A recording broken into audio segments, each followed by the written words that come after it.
Wow. I gotta move my seat up. Look how short I am. Mine's like as high as it goes. I tried. I'm just gonna look like a midget today, but it's fine. Oh, hold on. Wow. Every time. There. We look about right. Yep. This shows how much taller she really is compared to me in real life. So, Good morning, everybody. we're also, FYI, sitting at a table with risers. So, in case you're like, why is the table literally like at chest height? That's why. Someone gave us our first like. Oh, it wasn't. Oh, there's nothing here. There's one on There's here. one there. It's lagging. I'm gonna go on here and like it, just so I can say I'm the second like. Good morning, everybody. It's been a little bit. We have how many? I think it's been maybe 2 to 3 weeks since we hopped on. We are trying to be more consistent with it, but it has just not been happening. We've had way too much going on, which we're going to talk about a little bit today. And Nikki doesn't know what we're talking about today. Oh God! You know what, y'all? Let me just tell you. My entire life with Kaylee insists of just winging it, and I come in some days and she's like, "Hey, this is what we're doing today," and I'm like, "Okay, cool. Let's try it. Let's go with it." So She's always down for I the have ride. no clue what we're talking about. So if it takes me a minute, that's why. Well, it's in the title. We are going to talk about our New Year's goals, which we'll save for the end. I wanted to talk briefly, you guys, about live shows. I joined a live show and bought something the other day. It was a cool experience. And then Posh warning. We've had some weird things going on in Posh. You do know about them, but you're probably not aware of what I'm talking about. But I just wanted to kind of warn people in a general sense as to what's going on so that you can like keep an eye on your Poshmark and just be aware of potential problems that you might be experiencing. Let's start with the Posh one. So first of all, Posh. I'm going to say it in a general sense because if anyone is watching that hates resellers, I don't want to give them any ideas necessarily. But let me just say that I got a message from one of my buyers and they messaged me and said, "Hey, I just thought you should know that this person," and they tagged their closet name. They said, "This person is reaching out to me and telling me to go buy items elsewhere and that the stuff you have in your closet can be found much cheaper at other places." And I was like, that's really weird. Like, I was really offended. I don't know about you, but I'm like, even if that's true, like, mind your own business. Like, who has the time, to go through all That's these what I was things? thinking. Who has the Yeah. time to go find it somewhere else? Like, if you're not trying to buy it yourself. Yeah. So I was like, wow, thank you so much for letting me know. And they said that they reported them. I also reached out to Poshmark customer service and just said, hey, this is what's going on. I sent the screenshot. I was like, is there anything that can be done? Comments to just report it as them trying to take the transaction off of Poshmark, which is true. They are trying to take the transaction off of Poshmark. So I said, okay, well, that's what I'll do. But like, I only had that one buyer come and tell me. I wonder how many times that has happened that we don't know about. Yeah. So I let the girls know about it, and so we're aware to kind of look for those comments, and if we see them, we are going to flag it. It's just a little flag, report transaction off of Poshmark. That immediately flags their comment like their account's probably going to get shut down, because if you're trying to take a transaction off of Poshmark's not going to take too kindly to that. And then shortly after that, I think it was a couple days later, I had somebody reach out to me telling me that I could find items at a cheaper place. And I was like, what the heck is going on? So I had it kind of on both sides, and I was like, this seems like it's becoming a really big problem if I've now had it happen on both sides. So I reported that person for a transaction off of Poshmark, but I just want to make you guys aware that if you see that, even if it's not your own listing, if you see a comment of somebody trying to do that, please make sure that you report them, because that's a really big problem. Like, I don't want my buyers deterred, and like, if I was a buyer and I didn't know anything about the person I was buying from, I'd be like, what the heck is going on? This is too much drama. Like, I don't want to be involved with this. So, just wanted to make you guys aware. There are people on like TikTok and YouTube that have entire channels of just essentially trolling people's Poshmark closets. I've been trying to find them again. Like I literally just happened across one once upon a time, and I tried to tell Kaylee about it, and I can't find it anymore. Which maybe it got taken down. I don't know. But it was literally like resellers try to make X amount of money on people, resellers steal people's money, and then it was like one specific woman who went to people's closets and then found that exact item and linked it on their pages for people to buy it cheaper. Which, like, I get it, but also, like, if you go to Walmart and they have something marked for $5 and you go to, I don't know, where else? Giant Eagle, Kroger, I don't know. You go to, like, somewhere else, like, they're not all going to have the same prices. You pay whatever price you pay when you're there. If you feel like it's unreasonable, you don't buy it, and maybe you look elsewhere. But, I don't know, just a heads up. So, what I took from that is that there is probably the people, like the anti-reseller community are the people that are doing this, I'm going to guess. Because I feel like they need to find jobs because that takes a lot of time. Like, just thinking about us comping stuff and whatever else, like for them to find the exact same item, like that's hard. We spent a lot of time doing that. So, like, I'll give it to them. Kudos to you. You've got some dedication. Why don't you put it towards something else? Why don't you just go reselling? Because if you spend that much time comping things, you'd probably be pretty good at it. Yeah. I don't want to go off on the anti-reseller community because I've already done a whole video, been there, done that. But, like, people are just very uneducated about what a reseller does and the impact that they make in their community. But I wanted to make you guys aware in case you are experiencing that. Let's move on to the next topic, which are live shows. We still have not done a live show either on Whatnot or Poshmark Live, but we are planning on doing one soon. I've actually started gathering some stuff for those shows, but I did join Mogi Bess. If you guys are aware of her channel, she does a lot more, I would say, like higher end luxury stuff.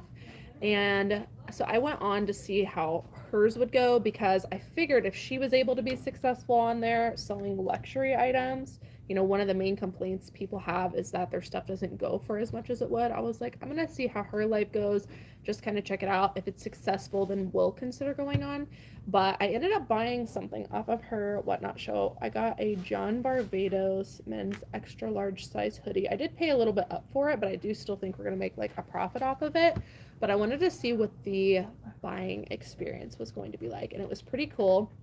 And so when I purchased, first of all, I don't think she had any idea who I was based on the way she reacted, but everyone in the comments, and maybe you guys are on this live, everyone in the comments was like, oh my god, I watch her YouTube channel, she's the best, and like all the stuff, and you guys really warmed my heart. So if you're on here, I just want to say that was really sweet. There was also a very popular YouTuber, I don't want to mention her name because I'm not sure if she would want me to, but she actually recognized me and said something about my channel, which I thought was pretty cool. So I had a really good time at Mogi Bess Whatnot live show. I'm curious to see if she's going to say she's going to do more, if she thought it was worth it or not, but I thought it would be a good way to kind of gauge if we would be successful on there or not. And so far it seems like it is something I still want to try. So we are probably going to try a live show soon. It's not going to take over our entire channel. Just wanted to throw that out there for anybody that was curious as to what was going on with that. Just to play neutral party here, I have not been a fan of this whole time. Not that I'm not a fan, but I've been apprehensive because I get your guys' apprehensiveness. But here's what I'm going to tell you. This is not paid by any means. This is just us doing it for funsies to see what happens. And you're going to get the good, the bad, and the ugly. And, like, let's be honest, it doesn't matter who tries to sway what's going on in here. It doesn't get swayed. So y'all are going to get the, like, true life version of what this is like. And you'll get a difference between Kaylee and I because we typically have different views on what's worth it and what's not. I'm also, like, fairly anti-technology. You can ask Kaylee. I struggle so hard sometimes with, like, crazy things. But I do think it would be worth it to try because I do think a lot of people are making money at it, and I think it would be kind of interesting to see what happens. So it'll either really work or it won't, and I think we'll have to kind of explore with a couple different options, which we've kind of talked about that and what that looks like for us. So you guys will get the ideas. If you're for it, cool. If you're not for it, cool too. You're on my side of the spectrum. And we'll just kind of give you the good, the bad, and the ugly about it, whether it's worth it or not. And then it saves you guys from having to mess with it. So Yeah. you're welcome. When we do a whatnot or a Posh, probably a whatnot is what we're going to start with. When we do a whatnot show, I'll make sure and drop like our affiliate link, because if you sign up for that, like you don't have to sell.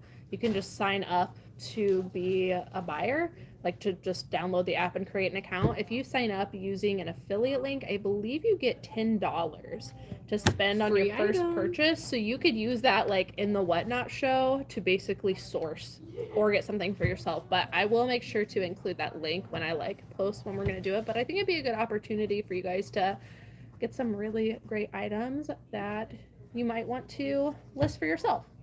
Okay. Good morning, everybody. Yes, good morning. I see we have Patrick Vintage Co. And do we have any other mods? Little Miss Nat just got came here. Good morning. Thank you, Okay. guys. All right, I'm glad to know we have somebody in here. I'm not vibing negative comments, so just take them right out. I'm not in the mood today. Yeah, so should we actually, you don't have to go into detail, but should we actually talk about like 2022 going into 2023? And we'll keep it as brief as we can. Hey, Tinia's in here too. So we got Yay. like all the mods. We in ready. here. This is great. We ready. So Little Miss Nat has a racket. She's ready to fight. So we're going to talk briefly, not going into any detail, because I think we will do like a full-on video of a year look back of like sales, a short breakdown of numbers, and then like details about what we're planning on doing. But I thought we would kind of look back over the last year and get your thoughts on what you think we are doing differently, things we stopped doing, things we started doing, what we want to do for 2023. Have any thoughts? This is blind. She doesn't. Yeah. She had no idea. I had no idea this was coming. So here's what I'm going to tell you about 2022. I can't say bad words on YouTube, but I can spell it. SHIT show. That's what this was. Like we had some really great things that happened. Don't get me wrong. And we had some not so great things is how I want to phrase it that happened. Yeah. We started off 2022 and long story short, we had a digital like lister and one person that kind of came in and did photos for that digital lister. We knew we wanted to get away with it, but weren't exactly sure what that looked like or how to make the process happen without losing our current staff. That blew up. Let's just be honest and call it what it is. And we lost both employees on the same day. We're not going to go into deets on that, but it was the best thing that ever happened. So I hope you're watching. Needless to say, we don't feel like it was our fault. It was not our fault. No. 100% was not our fault. But whatever. So it ended up being a blessing in disguise. We got two really great employees. We started with one who literally covered what both of them were doing in half the amount of time.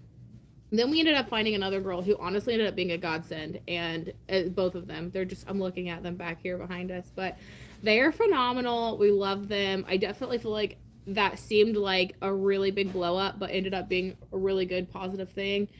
We ended up training both of them on pretty much everything business wise. So at any point, if any of us are, have to step out or whatever that looks like. Bye, Heavenly Hall. Bye. We're prepared. But we've definitely kind of had some ebbs and flows. We got behind a couple of times. Like, I don't know. I like to be realistic with you guys. These last couple months have just been hard. Yes. Very hard. Sourcing wise, training wise. And it just seemed like we got behind it. We had a heck of a time getting caught up. I think we're almost there. But fun fact, y'all know we're from Ohio and we're expecting a lot of snow this week. So that could literally ruin everything we just fixed last week. So you don't know. But overall, I feel like we went through some troubling times and I feel like we made the best of them. We adapted to try to do what we could do. And honestly, I think it worked tenfold. We've doubled business. We are listing 35 a day right now. And you know what I think the topic of last year or this 2022 was for us, like the theme? By the way, I see you guys asking questions. We are definitely getting to your questions. We just want to talk about some of the New Year stuff that we're doing and prompt some topics in you guys' mind. If you have any goals for 2023, put them down below, or something you've learned for 2022. But we are definitely going to get to your questions as soon as we're finished with this topic. Yeah, keep them dropping. So we've got them when we're ready. So, but the theme, I think, of last year was we really cut the fat. Like, we cut out anything in the business that was not working. We figured out ways to simplify. A lot of times it was scary. You know, she mentioned the employee thing. We have kind of made a decision, I feel like, together. We're probably only going to hire W-2 in-house employees from now on. Would you agree with that? 100%. Yeah. So it's better to be able to coach and things. Yeah. Yeah. So we're no longer going to do like virtual. We're no longer going to do, you know, people working from their house and contracting and anything like that. We've learned that we really prefer having people in office that we can interact with on a daily basis, constantly coach. And even though I will say there are some downsides to a W-2 employee, as there is with anything, that's one lesson we really learn, is that that's what works for us. And so far it's been going really good. And as far as cutting the fat, we've really cut out a lot of processes this year. We just decided to stop background removing, which we were really nervous about in the beginning, but honestly has not made an impact, and we're saving time. So I'm glad we did that. And there's just, I don't know, a lot of things we really saved time on and worked on. Would you agree? Yeah. I think that there were a lot of growing pains, but I think everything that we've changed has worked so far. So yeah. So what do you think the theme of 2023 is going to be for the business, not for yourself? Survive. I don't know. I told myself I'm not making goals this year. I know that sounds bad, but this year has just, it's been a mess. Hot mess express. That's me. So honestly, I just want to stay the course at this point and keep things going, keep subtle growth. I think as much as I don't want to say, I think we're going to have to grow again semi soon. We are, I don't even know, like I'm going to look because we've been close, but we are almost under 5,000 listings. Yeah, like we've dropped a lot just because we're selling so much. We're selling way more than what we're listing, which seems like a good problem to have, but to maintain that, we're at 5,100 ish. I think a lot of that has been, and this goes along again with cutting the fat, but like we have just made a decision probably like 4 months ago, I feel like, where we were like, okay, all of these older listings that didn't sell, that are from like anywhere from like, I don't know, it was like, I think 6 it was like, months to 2 years ago, we're like, how do we get rid of these? We don't care if we get $5 for them, but we feel like they're weighing down the store, they're taking up space at inventory. And so for the last few months, we've been dropping prices, we've been participating in closet clear out all the time. And I think that's a lot of where the like selling numbers are coming from. And then when you're getting rid of those bad items, your sales also increase for the good items, because eBay looks at your store and they're going, okay, you're making a lot of sales. We know you're doing something right. We are going to push more people to you. And then you also end up having really great items in your store because all those bad items are gone, which has been great. I think my theme is going to be called Getting It Right. I don't know what that means as far as like each specific thing, but like we've spent a lot of time working on getting spreadsheets fixed, getting every single platform we have all caught up.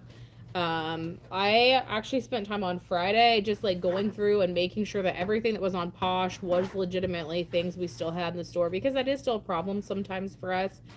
I fixed like, I don't even know, 15 or 20 items, and I think I sold 5 this weekend. So I was like, well, clearly people were watching them but didn't purchase them because there wasn't enough detail or whatever the issues were. So that's my goal. Get things right, inventory leveled out, all the platforms, everything equal. Make sure that we're ready to hire, and then screw it all up again. Hire somebody else and keep stuff stretching. So what about you? I'll close with this before we move on to questions, but I think we're like very on the same page about this, because what I was going to say is just push the pedal down, which literally I was thinking, like, I feel like we've got everything set. We know where we want to be. We know what processes we want to have. And from there on out, like, I feel like it's just, like you said, little increases, growing slowly, and just doing the same thing all year. And I feel like we've really, I don't know, I feel like we figured it out. I feel like we do have like some processes to put in place to catch mistakes, but other than that, I feel like we've got like a really great platform, and we're just going to push the pedal, and just everything stays the same, except we are going to source more and increase listings slowly over time. So that's going to be, that was my theme. I have a plan of doing something fun and rewarding for our girls. I don't know what that is yet, but they've like kicked butt, like really kicked butt these last few weeks, and I love them. So they're not looking at me, but I do love them. Oh, now they are. I have heads poking around, woman 1 and woman 2. So, okay. Good morning, everybody. Let's go back. Let's start. Ready? Y'all ready for questions? Drop your questions. Drop them all. I'm seeing some good 2023 goals from people too, so we can read those out. Yes. I got a Posh buyer whose closet I need to switch to US mode to view. They ordered from me and they have a Canadian address. I'm just confused as to how this happens. Have you guys encountered that? I've never had that happen. I do know that Posh is... I don't think they're there yet. I don't even believe they're in beta testing. Otherwise, I feel like we would be given... known. Yeah, we would have been given the opportunity to beta test. I'm only saying that because we've been given the opportunity to beta test everything. But I feel like they're beta testing that. So maybe there was just like a glitch in the system where they turned it on and were messing with it like late one night, didn't think anybody would be on, and then they had a glitch in their system. But I would definitely reach out to Poshmark because I don't know if that label would work. I'm in Canada. In Canada. Apparently I can't talk. Can definitely ship to international people as long as they have an address for your country. Can be a friend, family, forwarding service, cross-border company, etc. I order on Posh US often.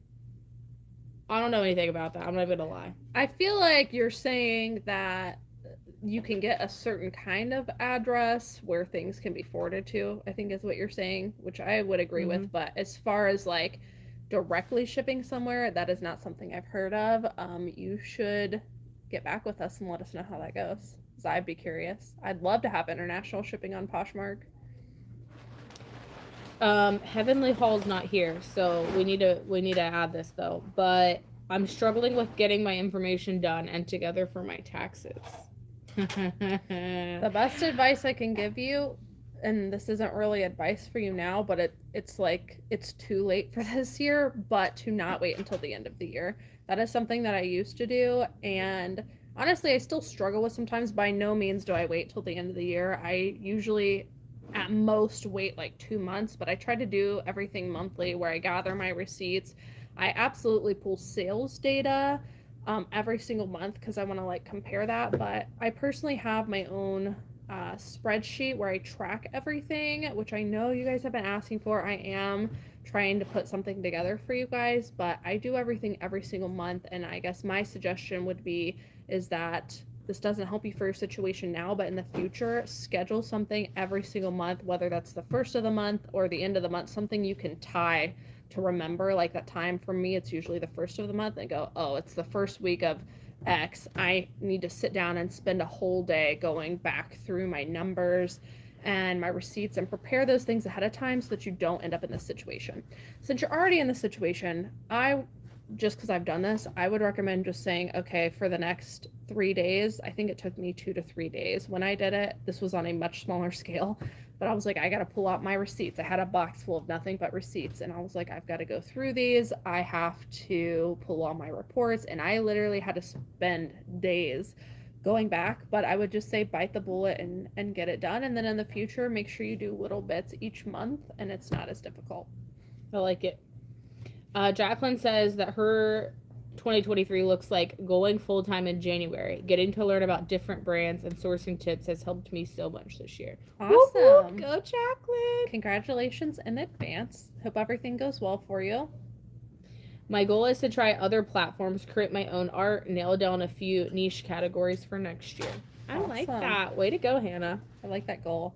Niche categories. I feel like we've really not been doing great with that. We've kind of like... We used to I don't know. We did for a while. And then I felt like we got really good at those things, and then we kind of expanded. Yeah. Y'all hear me complain about this stuff all the time. I cannot keep this kid out of freaking Home Goods anymore. Every time we go, linens, pillows, glassware. Linens are easy to ship. Yes, I'll give you that. But like, she's starting to explore Home Goods. It all happened from the Nurse Flipper. So all you people who said go on Nurse Flipper at Cat, I love you, but you've corrupted Kaylee because We've sold some great stuff though. We have. We don't hold on to much here. We sell luggage. We've been selling linens. I sold that Mickey Mouse thing. I'm so proud of that. Like, I thought that was Minnie Mouse. Or Minnie Mouse, yeah.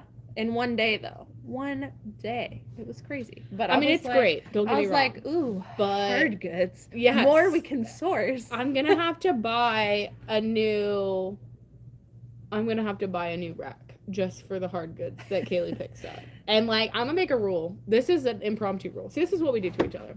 Whatever Kaylee does not sell by the end of the year, every single year, whatever hard goods are left that are 6 months or older, we're gonna have a breaking party in the parking lot, and I'm gonna shatter every single one. Is there gonna be a cleanup party? Because people park there. No, we can do it out back. I'm okay with that. Patrick Vintage said, Nikki, there's a lot of money in linens. There is. I'm okay with linens because they're easy ship. It's the stuff that's breakable that I don't like. I haven't picked up a lot of breakable stuff lately. I've been good. No, you've been okay because you haven't found anything. But when you find it, I know it's coming. Like, I'm just waiting. She doesn't know this yet, but I got a Dyson vacuum this past week. That's okay too, though. That's okay to too. sell. It's at my house. That's all right because it's easy to ship. I'm gonna do it on Facebook Marketplace. So I'm okay with that. Pick it up. Yeah. Okay, more rules. I'm okay with Facebook Marketplace because it's pickup and I don't have to worry about shipping it.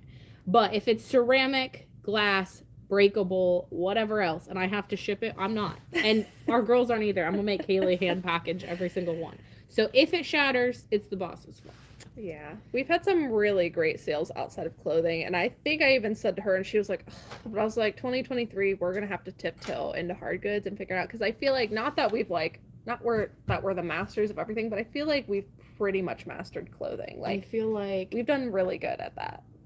Yes, I feel like we're pretty good on clothing. I feel like we'll pick one category to kind of like tiptoe into. Let's start with like silverware.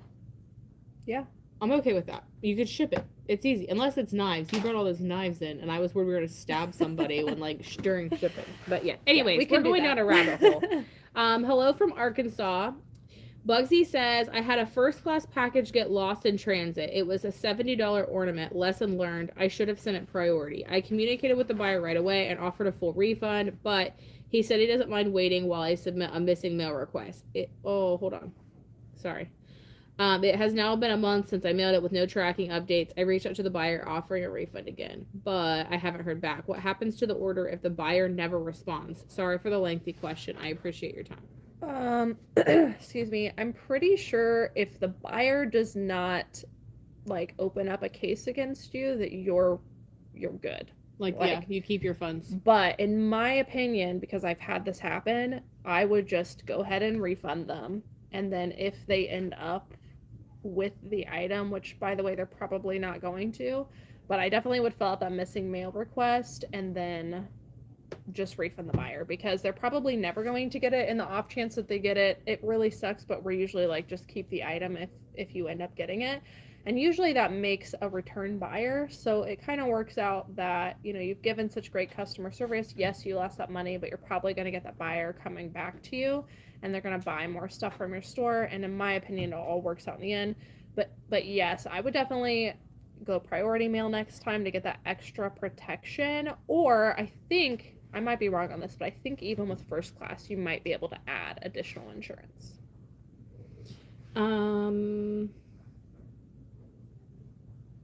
Mary Beth says, my goal for 2023 is to increase my average sale price. Ooh, Mary Beth, if you don't mind sharing with us, what is your average sale price currently, and what would you like to see it be? Yeah, I like that goal. Morning really chat. Thanks for being here. Press the like. Thanks, Hannah. Our average sale price has really dropped because we've been clearancing stuff. But when we do sell full price items, it's usually typically like on eBay, our average sale price is usually about $35. On Poshmark, sometimes it's like $15, which really drags it down. But on a normal day where we're not clearancing out items, it's usually about $35, which I think is pretty good. Me too. Lomas Nat says, I tried to send bulk offers on eBay like you showed, and it told me several weren't eligible. Any ideas why or how to remedy it? I have that happen occasionally. I think what happens is, like, I don't know how long you were sitting on the page, but sometimes people unwatch stuff, or sometimes you exceed the amount of times you can send an offer to somebody. There's something to do with offers expiring, and I don't know the rules behind it, but I've had issues with it lately where you can't send within such, you know, so many minutes or whatever. but I just basically refresh the page and move on. I don't really pay attention to it anymore, but that is a normal, not normal, but like It does. it happens to us a lot. So Shelly says, I switched 2 orders and Posh decided just to have them reship the item to each other. They were given labels and the lady shipped the guy's sweatshirt, but the guy isn't shipping the brand new jeans. Oh. I mean, that will probably honestly get flagged by Posh because both buyers, I'm pretty sure, have to agree to do that. I'm pretty sure Posh reaches out to both buyers and says, hey, we're providing a label. You got the wrong item and you need to ship. I would assume that if somebody just decided not to ship it after they got it, that Posh would probably have some sort of like reprimand for that after they agreed to it. yeah, I would definitely be in constant communication with Poshmark though, and be like, hey, at what point when they don't ship this will you release earnings? She said Poshmark basically said I need to be patient and sent me a paragraph about what I did wrong. The guy will not respond to me. He basically is stealing the jeans and is a seller on Poshmark. I mean, I would block them after that. I mean, obviously wait and see what happens as far as like whether they actually do end up sending it or whatever, but they only have so long to send everything back before Poshmark is going to step in and say, look, we provided you labels. You should have done the right thing and you didn't. But I mean, ultimately, not trying to be the bearer of bad news, but it was a mistake on your part. And as much as it sucks, like it did just happen. And there's unfortunately nothing you can do to go back. I've done it. She's done it. Our girls have done it. And it does stink, but like I said, at the end of the day, I think I would probably just block them and not, after all this, not let them purchase from me anymore. Yeah, I would maybe too say instead of going through like the view conversation on the order and reaching out to Poshmark, to maybe just try to email Poshmark customer service and let them know the situation, because it sucks to say, but like this is with every company, even eBay, but like you might get a different rep who's going to give you a different answer. So yeah, you might try reaching out via email. Piece of Scrap says, I scan my receipts into the app as they come in, wondering if I still need to keep the paper receipt. Do you still keep all yours? Say that again. He says, she says, he says, I don't know who this is, sorry. Piece of Scrap says, I scan my receipts into the app as they come in. So they must have some sort of receipt, like imaging app. Gotcha. Do you still think they should keep paper receipts? I would. But I'm a hoarder, so. According to the IRS and a lot of CPA advice, as long as you have the digital copy, that's really all you need.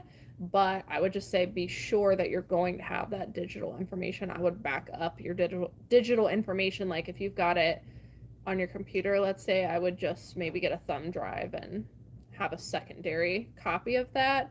I'm somebody, I would probably keep the receipt, but technically as long as you've got a digital copy of it, you no longer need it. So I would keep it just because I get paranoid about stuff like that. There is so much money in linens. You are right, Hannah. I slowed down buying breakables, so much spent in packaging and normally takes up a lot of space. That is true.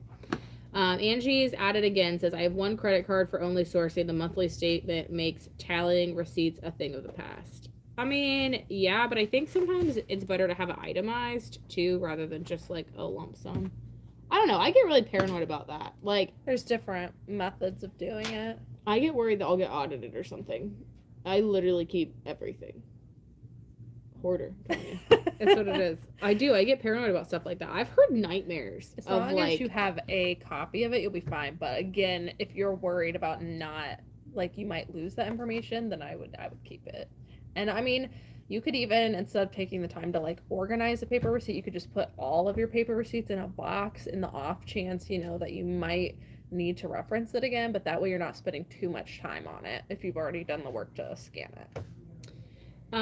Mary Beth says that she sent stuff out to the Real and asked if we'd ever used the platform. We do. We use it for higher end things if we want to verify that they're 100% real. Yeah, we feel safer letting the Real sell stuff, even if it's not, I guess, necessarily going to bring us more money. But there's a lot of things that I'll only list on Poshmark that I won't list on eBay because I'm too worried about eBay giving me a Vero or whatever. Poshmark can do the same thing, but I've honestly never had issues on Poshmark. Like, no, most times if we get something and we're kind of like, we don't know, we waste it with just Posh. Yeah. Isabella says, speaking of Facebook Marketplace, do you guys do shipping on there? I haven't been able to figure that out. We do not currently. I've heard that it's like you have to have sold so many items for like shipping to open up, but I know a lot of people that do. We just don't. Yeah, I have access to it now. I've put a couple of things, like I tested out and put just like a couple Lululemon things on, like maybe a year ago, but it did not sell. So I don't know. I feel like that's another thing, just like anything else you'd have to do consistently, but we mostly just use Facebook Marketplace for larger items, and that's hardly ever.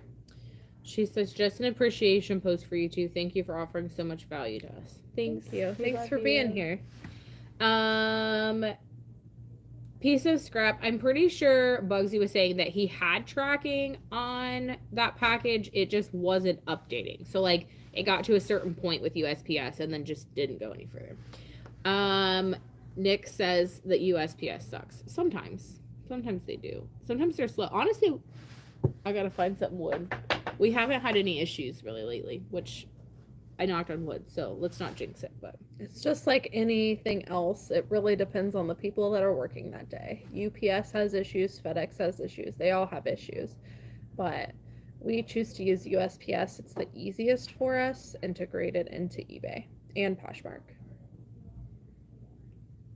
With the USPS too, like if you figure out how to protect, if you know that there's consistent issues, finding a way to protect yourself in situations like that, like Bugsy was saying, they should have went priority mail instead of first class. Like those are decisions you have to make to, I guess, kind of combat those risks. Donna said, has anyone had eBay charge the buyer full price after accepting their offer? It happened yesterday. The buyer canceled and let me know the item did show being sold at listed price. I mean, we've had that happen a couple times. I honestly think that's just a buyer user error, but yeah, we've had that happen. Mary Beth said her ASP was $25.34 in December. Oh, November. My ASP was $25.34. December is bigger because of some of the higher priced items. New in-box boots I bought off Whatnot. 2023, I'd like to see $50 plus. We got our fingers crossed for you. That sounds like a really great goal. Sorry, I'm just skipping because we have a couple comments between other people. We really should probably try to increase our goal, but our problem is that we focus so much on sell-through rate that we learn like lower ASP items that sell, but they sell so quickly and we just cannot pass them up because we're like, well, they're gonna sell in like a few weeks, why not get them? Like Life is Good t-shirts, right? Like $15-20, but we know they're gonna flip quickly. Like we just can't pass on those things. It's hard. So Kaylee and I went back and forth at one point where she was like, let's only get high dollar, like $50 plus items. And I was like, that's cool.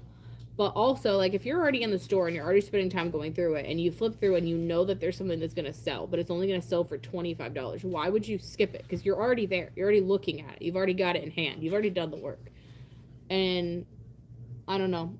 She must have listed at some point because we went back to that. But we did try it kind of both ways on trying to get, like, higher valued items. But I think it's like hard. The amount of time you have to take to list a $15 item is the same amount of effort you have to put in for $50 item, and so in my mind those things weigh very heavily, but it does work out for us that, you know, we sell some lower price things, we sell a lot of higher price things, and it does, in my opinion, all even out.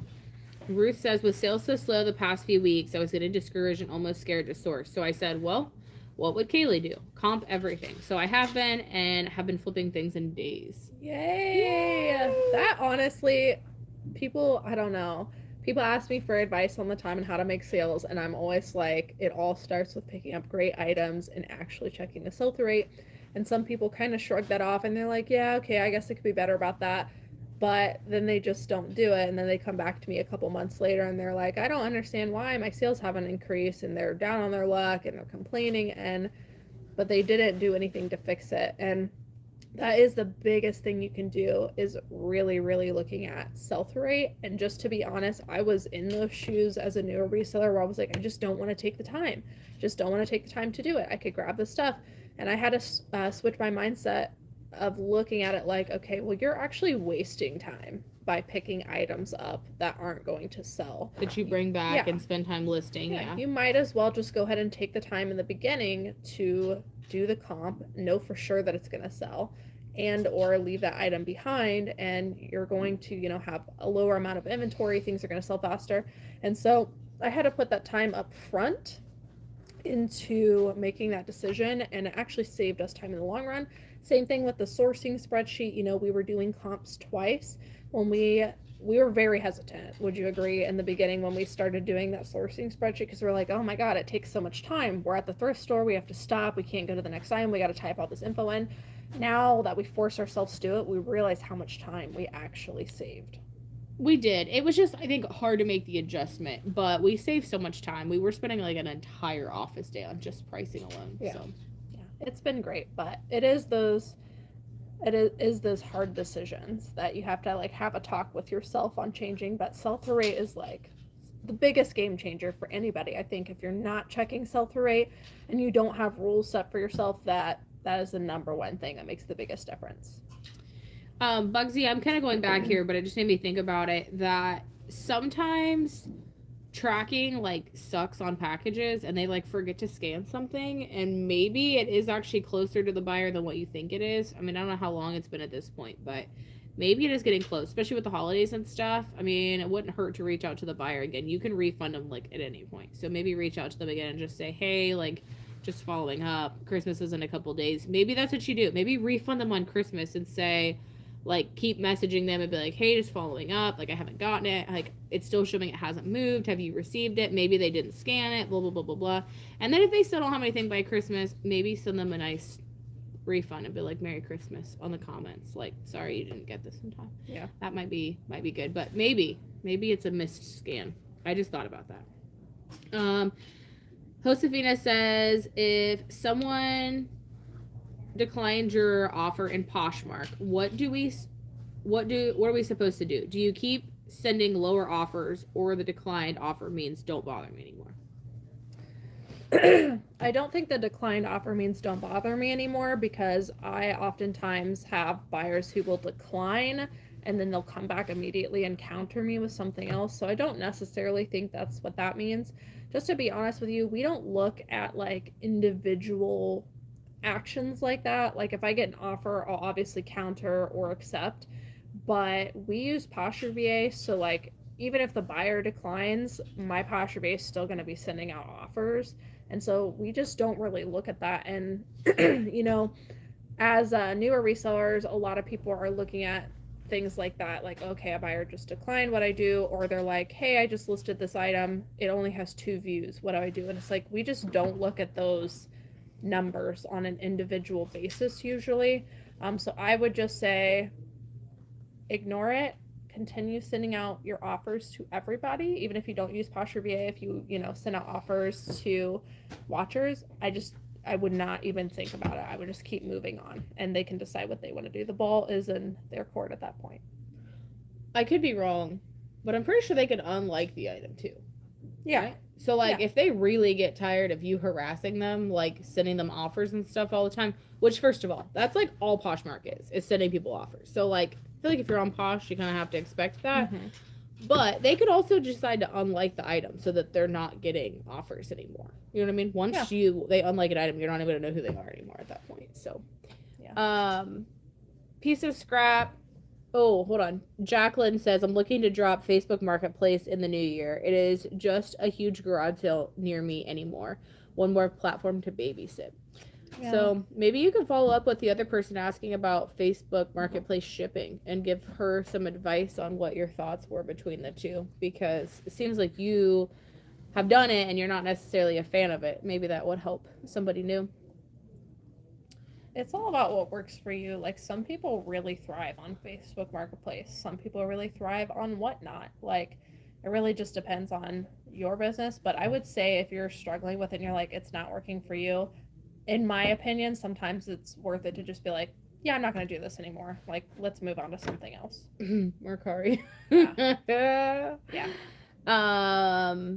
Piece of scrap. We are also getting the messages that things on Posh are being delivered later than expected. I just think the post office is running behind because of the holidays, but we haven't had any issues with them getting there. It just is taking them a little bit longer. One more day, maybe. My resolution is to diversify into another platform. I'm just eBay now, but I'm considering Poshmark. You should use Liz Perfectly. I've got a code. Message me on Instagram or send me an email. All that information's on the description of all my videos, but I'd be happy to talk with you about it. That has been a huge game changer for us.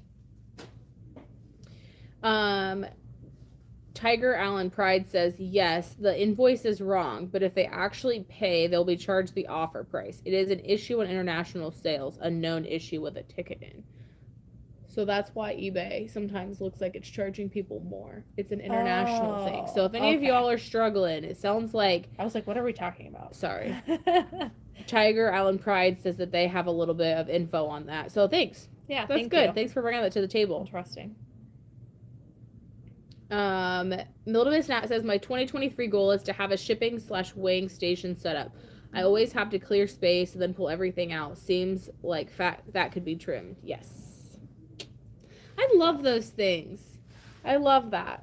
That makes a big difference. Like, you don't realize that the smallest thing that you do can make the biggest difference. Or like, I know a lot of times when I was a newer reseller, I was like, I'm not going to spend the money on this because, you know, I don't know if it's going to work for me. But when I finally did, I was like, why have I not been doing this all along? Like, we just got a roller printer, for instance. We are printing labels. It honestly has saved us a ton of time, I think. I think it's much faster. It doesn't jam. It doesn't jam. That's the biggest thing. It's not jamming anymore.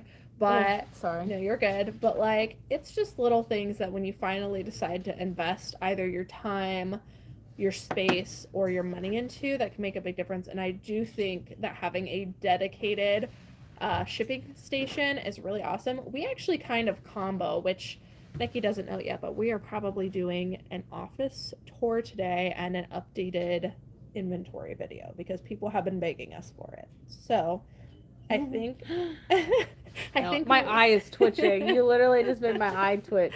I think we are going to do that today and kind of show you, but we have showed it before. We kind of use the same table that we like, and I don't know, Little Miss Nat, if you have this or not, if you follow this method, but we lay out our item on a table with measurements. And so we already had that table up anyways for photographing, and we just use that as our shipping station also. So, but it is a dedicated space, I would say.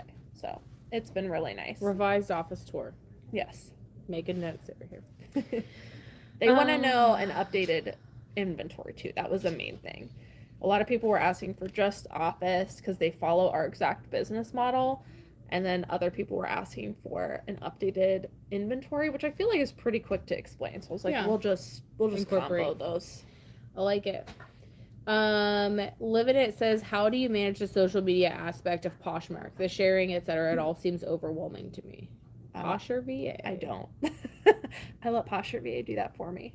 Sorry guys, I honestly, I know I talk about Liz Perfectly and Posh or VA a lot, but they game changers. Yes, I really do use them all the time. They really are game changers. I really believe in them, and they have made a huge difference in my business. So like, even if you're not going to use my affiliate code and my coupon, which I totally think you should, but like, I still recommend it to people because it really does make a big difference. So Posh or VA, someone can correct me if I'm wrong, but it's about $25 a month. It's an extension. You just have to make sure you're logged in to your Poshmark closet, and then you can tell it to share your entire closet or however much of your closet you want. You can tell it to send out offers. You can tell it to drop prices for you. There's all kinds of stuff you can do with it.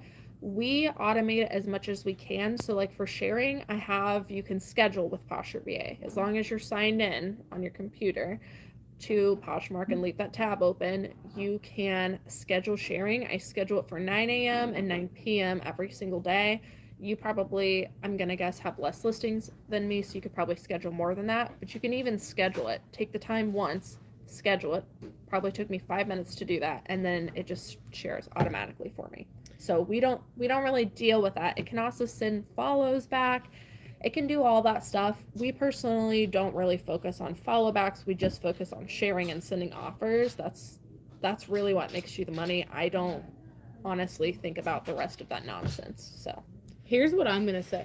I don't make a single dollar off any of this stuff, like legitimately. I mean, obviously she pays me, but I don't make a single dollar off List Perfectly, and I don't make a single dollar off Posh VA. But I do not want to go back to the way we were doing it prior to List Perfectly or prior to Posh VA.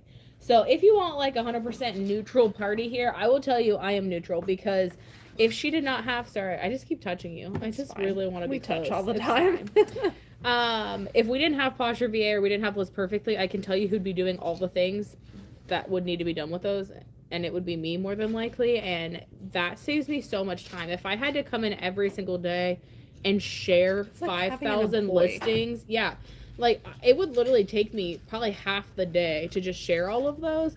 And then if I had to like individually move every single listing over, like it would be a pain in the butt. Yeah. Like I'm good, thanks, but no thanks. So neutral party there. Just giving you we more advice. automate it. We don't deal with the social aspect. If you do want to do everything on your own, which I recommend that you don't, but Poshmark does have bulk sharing options now. It still takes you time. You can't schedule it. You still have to manually go in and do it. But that's an easy way to get it done. And then sending out offers, swatchers. I feel like you can bulk send offers now, but again, Poshmark VA is so easy that I just have it set. If somebody likes an item, 5 minutes after they like it, they receive an offer and I don't touch it again.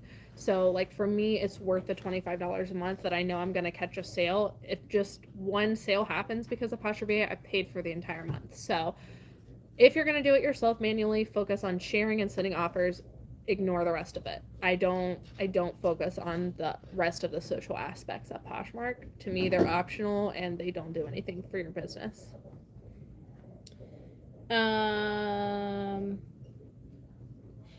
Angela says, I currently make drafts in Vendu, but considering making them in eBay instead for 2023. Do you think having a draft bank in eBay helps the algorithm? I don't think so. I was going to say I didn't think so. I guess I've never considered that. To be honest with you, we moved to doing stuff. We used to list on List Perfectly and do everything through there, and now we do it on eBay. If it was just me and I didn't have employees, I would still make drafts on List Perfectly and then push them out to other platforms. So like you could do the same with Vendu. The only reason we start them in eBay now is because of their bulk drafting features, which List Perfectly does not yet have. And so for those reasons, we start everything on eBay, and just the way that we do things makes it a lot easier for us. But I think it's a good idea to start in Vendu if it works for you. But if you're just going on to eBay just, to please the algorithm, I personally don't think it makes a difference, and I've never heard that, but I've also never thought about it that way. Amy says, hi, a language/technical terms question. If I don't pay monthly for an official eBay store, does that mean I don't have an eBay store? Do I just say that I have listings when, I'm assuming when somebody orders, if someone files a return and when something simply doesn't fit, does the seller then have to pay their own return shipping? Okay. I don't know what the difference is for that Let as far me- as store-wise. Let me answer the store thing real quick. So eBay just this year in some of their seller updates said that they're working on letting everyone have the eBay Seller Hub. Whether you have a store or whether you're just a regular personal profile, I have heard mixed reviews on that. Some people say, I can't see the Seller Hub because I only have a personal profile. I have other people telling me they don't have a store and can see it. I don't know if they're like beta testing and rolling it out to some people. Yes, we can make a video on bulk drafting. I think I have one. We're actually about to, let me get back to the bulk drafting here in a minute, but I have people telling me different stories. So I think what they're doing is beta testing and rolling it out to some people, but I think eventually everyone's going to have access to the eBay Seller Hub. Now, what I will say is if you're planning on selling it on eBay consistently, it is absolutely tenfold worth it to just go ahead and at least get the starter store. You're probably actually going to save money by having a store, because when you have a store subscription, you get a discount on listing certain items, and that usually factors out to being cheaper. So you might want to look into that. I hope to do a video on that soon because people have been asking for it, but it's probably actually going to be worth it for you to get a store. As far as like telling people about your eBay store, I would still call it a store to people. I mean, it pretty much looks the same. You've just got a profile with a bunch of listings in it versus a store, which is also a profile with a bunch of listings in it. The only real difference is the store looks more professional. You can have featured categories. You can have like sales and coupons and things running that you can place on there just to make it look more aesthetic. But to be honest, like most people are just searching for the items. They're not going into a store and buying through there. So it doesn't make a difference as far as your buyer's view, in my opinion, not really. But I do think that you would more than likely benefit from having a store subscription, even if it's just the first one. I saw somebody just also mention the shipping supplies coupon. That can make a big difference. But I do plan on making a video about this soon, but I would definitely look into that. You probably save money and also have access to a lot of the bulk features by simply getting a store. What was the second part of her question? Asking if the seller has to pay what? Or his. I wasn't It was sure her. who it was. I was Okay. like, what are you talking about? I was very confused. If you don't have a store, does the seller have to pay for their own return shipping? Okay. Is that only an option for eBay stores, or can you set it to buyer? No matter if you have a store or if you're just a regular profile, you can choose your return options. So you can choose to have the buyer pay, you can choose for you to pay, you can do so many days, you can really do just about whatever you want. Yeah. Please give us some likes, guys. 136 people watching and only 43 likes. Take a second, like the video. It really helps boost our channel, and it's a free way to support us, so we appreciate that. The bulk drafting question. Nikki is putting together a video. A lot of people have been asking about this. People want to see the full process from when we shop an item to the time it goes out the door. Nikki's been working. That's kind of funny because I literally just pulled that out of my butt. Yeah, everyone's been asking about that. But Nikki is working on a video. She has probably a lot of it done already. From the start process of us picking an item in a thrift store till the time that it sells and gets shipped out the door. We have an item that she's got all that for. We're just waiting on it to sell.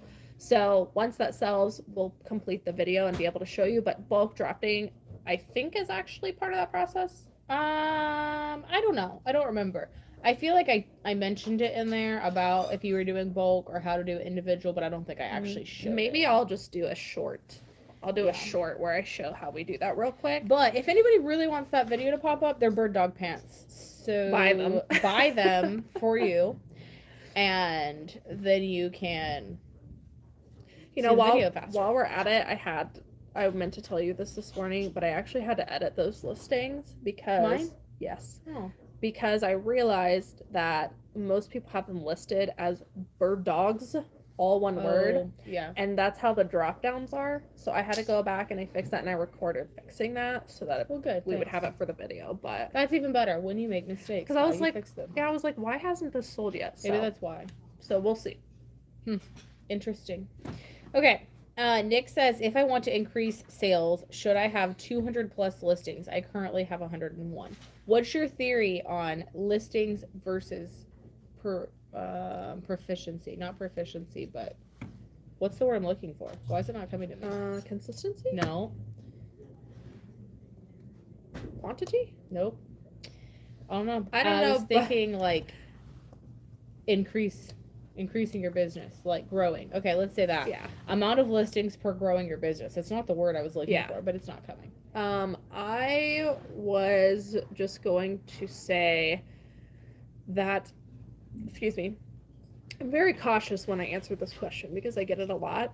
I personally think the amount of listings that you have does not really matter in terms of how much you're going to sell, unless you are guaranteeing that you are picking up good items. So if you have 100, you want to increase to 200, it really doesn't matter that you're increasing if you're picking up items that people aren't going to buy.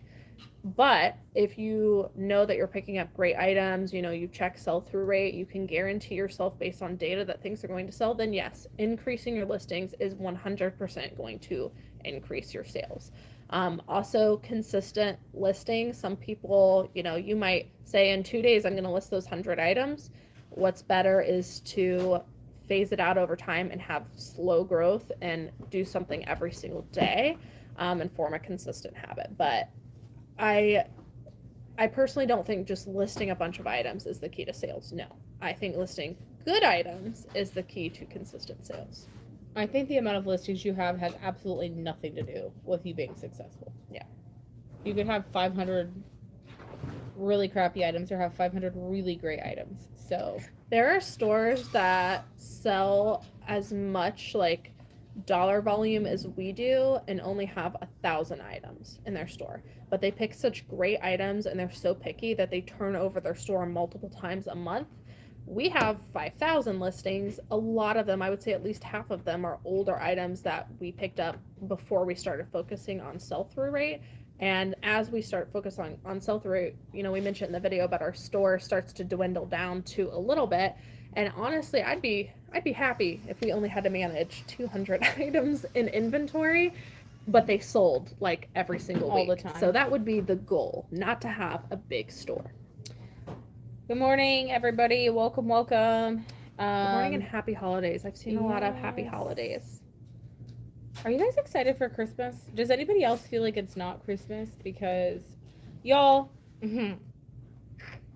my Christmas tree fell over this weekend. This is really side noted, but I had to convince my kids that the Grinch came and knocked my Christmas tree over.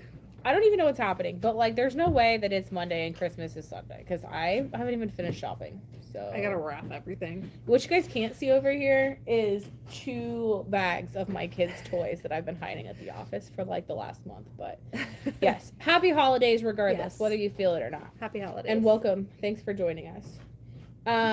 Patchwork Vintage Co. says, anybody here sell on Etsy? It's been terrible to me. I think because of all the new supposedly handmade items on there now. We used to sell like intermittently on Etsy. I used to put like handmade and vintage stuff over there. Honestly, occasionally I'd have a really great sale, but it is something we just we decided, again, we cut the fat last year and we were like, if we cannot be consistent on platforms, then we need to stop right now until we can be consistent. And unfortunately, Etsy was one of those. So someone else might be better at answering that question, but we no longer sell on Etsy. I've got to skip a question because Bugsy asked what our favorite Christmas movie was. I don't know, you go first. Let me think. Or you don't know either. I have a lot. I'm a TV and movie buff, if you guys didn't know. But I just watched one last night that is one of my favorites. It's Four Christmases. It has Reese Witherspoon and Vince Vaughn in it. It is hilarious, and it's one of my favorite Christmas movies to watch. I also am a big fan of Friends, so like I have every episode on DVD, and so every year I will put it on in the background. I'll just watch through like everything. To me, that's like a Christmas TV show, so I watch it every year. What about you? If we're talking like legitimate Christmas movies, I probably have to say the like original Home Alone series. Those are I don't know. Those are just so good. They're like so nostalgic, and I remember watching them as a kid, and I don't know. I just really like that. You know what else is like not a Christmas movie, but I think of a Christmas movie? You guys let me know I'm in wondering the comments. if you're going where I think you're going. Tell me in the comments, yes or no, is Mean Girls a Christmas movie? I don't know. We literally had this conversation I the other think it's day. a Christmas I think movie. it's the Santa suit she wears. But I always want to watch it during Christmas. I do watch it during Christmas. The other movies I love watching during Christmas time is Harry Potter. Yeah. It's not a Christmas movie, but it is though. I have to watch it. Like, I take an entire day and I will literally watch, probably like a weekend because, I have kids now, but the entire weekend. Movie. And my daughter is like very Harry Potter obsessed.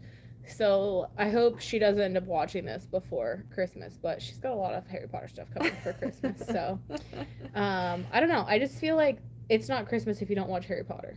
So I feel like that's a Christmas movie. Yeah. Bugsy, let us know what your favorite Christmas movie is. I have a lot, but those are some of my favorites. I like that. Miss the Miss Espo says, speaking of List Perfectly, I signed up and have been using it, but nothing crosses over to eBay. No pictures or descriptions. I don't have any problems with Poshmark, Mercari, Kitizen, or Depop. 100% reach out to List Perfectly. If you're having issues, do a ticket, do the screen record, because honestly, List Perfectly is so good about fixing things so fast. And there are flaws, especially with like the new eBay listing tool that's been updated. They have been having issues with it, but they work on that stuff so quickly. Yeah. And I don't know. I think that they could get it fixed for you or be able to tell you how to work around it. Also, make sure if you have the extension, delete the extension and re-download the new one, because anytime there's an issue and they correct it, if you don't keep downloading the new extension, then you're not going to have the fixes for that. We did have an issue with cross-posting from eBay to List Perfectly, and they had a workaround for that, and we were able to figure it out. Yes, yeah. Isabella, Gryffindor's all the way. Yeah, I love saying it. I love it. It's a Wonderful Life. If you guys don't list on List Perfectly, it might be worth it just logging into List Perfectly, because there are known issues like at the top of the screen that they put. And I was just going to say, she mentioned it, but I do know that there is a known issue right now because eBay just changed their platform where they have a new listing tool, and it's causing issues with List Perfectly, and they are aware of it and working on it. But like she said, you might need to download a different version, but definitely reach out to List Perfectly. They can help you with that. They are phenomenal about helping you fix it, and they walk you through a lot of stuff. Isabella says, on that note about game changers, I've been wanting to get a laptop. I know eBay, it's easier for the drop down as well as other cross listing software. I don't have a ton of capital, but it would take, sorry, I'm messing up. It would take all my capital and then some to buy one. I'm set on a Mac. At what point did you get one? How do you deal with those situations when you know you need something but don't have necessarily enough capital to buy it? I was definitely in your position. I used to list everything on my phone. It is 100% faster, easier, more efficient. You can actually do so much more that you can't do on the phone. On a desktop, whether that's a laptop or computer or a tablet that works as, whatever. But in my opinion, it's going to be worth it and pay for itself within about a month. I'm not telling you to put on a credit card. If it were me, I would probably wait until I had the capital, just, trying to give good financial advice. But I will say that it will probably, if you commit to listing on it, you'll be able to double your listings in a month. But you can also look for, I think the first one I got was I think now even we bought a few for, new employees. I think it usually costs me about $600 to $700 for the ones that we use. There are cheaper ones, but it does take a lot of processing to list items. So I would go for a mid-tier one. You could also look for a used one, which is going to be my suggestion. Ask friends and family if anybody has one that they're selling, and start there, and then list more with that, and then build up to capital of buying one that you actually want. But I have been there. It is totally worth it, but I would say that I would wait until you can save up the money to get it. That way it's less stressful for you. Amy says, is it possible to do a trial of List Perfectly and I cross-post or cross-list a lot of items and then cancel? Will all those cross-posted items still be there? Yes. Yep. List Perfectly. So how it works is you purchase a subscription. You do have to put in your payment information. I don't know how many days it is. Can you actually get on List Perfectly and look? I think it's a 3-day money back guarantee, but basically when you start the subscription, if within that amount of time, 5-day guarantee. Okay, so you have 5 days, you pay for the subscription, you start using it, you cross-post all of those items. Now, cross-posting, I'm assuming you're meaning platform to platform, not from List Perfectly there. I'm not sure. I think they still stay if you list in List Perfectly and send them out, but as far as them being on your platforms, once they're on your platforms, they're done. They're staying there. But they have a 5-day money back guarantee. So if you start a subscription, you cross post, you don't like it, you can contact them and they will give you your money back but you have to contact them within those first 5 days. But I'm telling you, Do it. you're not gonna want to cancel. So Can you share how you price your items with the ending 87, 98, blah, blah, blah, blah, blah? I'll be right back. You can start talking about it. I'm just gonna. So essentially, the reason why we did that was so that we could kind of keep track of when items were listed. So each month, like January, we do 0.91, February 0.92, so on and so forth, and it just helps us keep track of when those items are listed. It's not so bad on eBay because eBay, you have the category of when you purchased that, or like not when you purchased it, but when you listed it for sale, you have that category. But on Poshmark, we don't have that necessarily as easy when you're looking at, you know, what a buyer's making offers. So for us, we know, here's our list. We know that we have this item and it's, I don't know, let's say it's December now. So let's say it's marked, I don't know, let's say 0.97. Okay. So it's for July. So we know at this point for July, we've had it for 6 months. We need to start making offers. Okay, we've had it for a while. It clearly isn't selling. We can take a discount. That also helps us keep track of whether we should be, like, whether we've missed a price going down. You'll see some of them that are kind of wacko, and that's where we're doing like closet clear outs and dropping prices and things like that with Posher VA. But it just kind of helps us keep track of when that item is listed. And that's just kind of the process for how we went about it. So it's also just consumer psychology mm-hmm. that pricing something a few cents cheaper than the rounded dollar amount seems significantly cheaper to a buyer, and they're more likely to purchase it. There are tons of studies on that you can look up. We came from a retail background where we, you know, even took classes on that sometimes. So for instance, pricing something at $3.99 seems a lot cheaper to a buyer than pricing something at $4, even though it's just a penny less. So also buyer psychology in that. Yeah. Curious as to why you use both Posher VA and LP. Doesn't LP share closet? Also, do you have to go in and delist on List Perfectly? Trying to figure out all the pros and cons for both. Thank you. Have you done a video on pros and cons of like just List Perfectly and just Posh? Not Posh, Posher VA. No, because I don't see any cons. I do. What about? About both. Then I'll answer. About both. So List Perfectly, I love that they like come up with new things all the time, but I have had issues with the last few things. We talked about them not having like bulk functions. We've brought that up so many times. I literally had a face-to-face with Clara in Houston and was like, look, and she's like, oh yeah, we have that. I'm like, but we don't.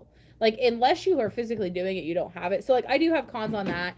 They brought up this new sales feature, which I think is like really great, but there's definitely some cons with it that they need to work out, given it's brand new. So like, we got to give them time to fix those things. But Posher VA, I feel like I don't have any cons, but I also don't work with it as much as what you do.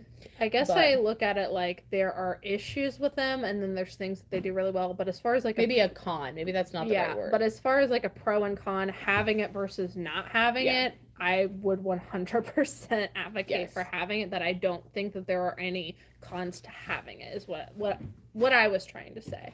Yes. But it does not share.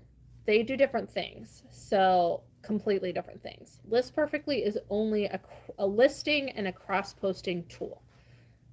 So you can create a listing and List Perfectly, or you can do like the traditional method, which is what I personally recommend people start with, which is you just take information from eBay, let's say, move it over to Poshmark or vice versa or whatever platform.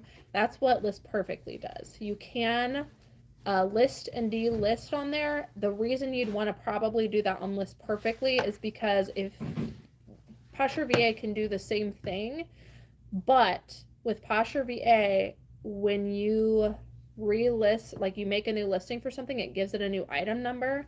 If you're tracking that in List Perfectly, like if you have your listings in List Perfectly, then those numbers will change. And so that's why you would want to do that in List Perfectly, because if you use List Perfectly to relist, delist, then they're going to absorb those numbers for you and you'll not have to manually put them in. If you don't use List Perfectly like at all, like you're not listing in it, you don't use it to house your inventory, if you're just going platform to platform, well actually I guess you wouldn't be able to relist, delist if you weren't doing that. So then you could use Posher VA and it would not make a difference to you if you're not housing that information within List Perfectly. And then Posh or VA does something completely different. They do sharing, they send offers. They are exclusively only for Poshmark. So they don't do anything with eBay. They don't do anything with List Perfectly. They just exclusively run functions in the background for you that you yourself would otherwise be doing in Poshmark, like sharing and sending offers. So completely different.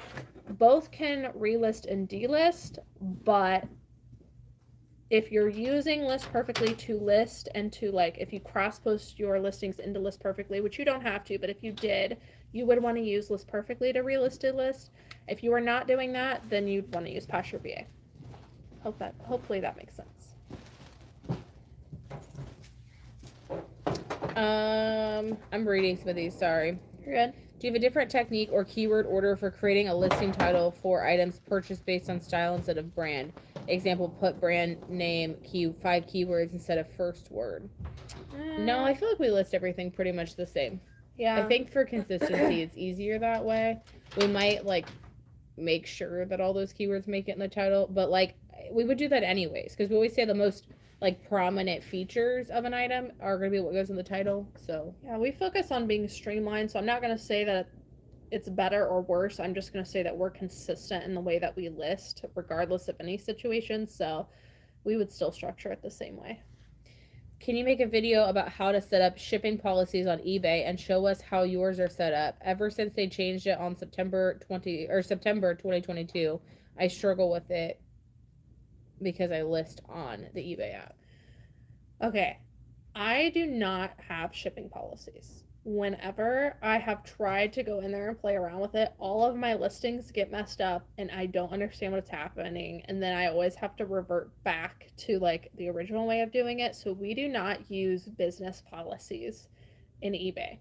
What we do is when we bulk create drafts, we make sure to select, the returns that we know we're going to always use. Like, we personally do seller free returns within 30 days. So we just select that.